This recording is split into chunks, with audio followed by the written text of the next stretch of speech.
Alamak, kecil sudah mati. Hello? Kecil, nanti kan kita jumpa kat Padang. I nak buat konten kat sana tau. You tunggu ayah sebab ada kerja sekarang. Okay, nanti hantar. Okay, bye. Oh, penat bos. Saya puasa. Tak apalah, saya ambil ya. Si kecil ni tak jawab aku punya call. Suruh dia tunggu sini. Ayo, mana lagi? Apa tu? Kecil! Dia dililit ular.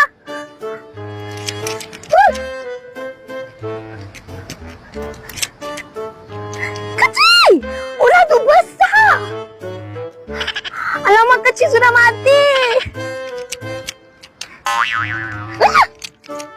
Kecil dah nak mati. Oi, saya tertidur saja. Haiya, apa tu? Ini bantal. Hayo. Bawalah bantal betul ni. Takut akan orang ke? Haiya.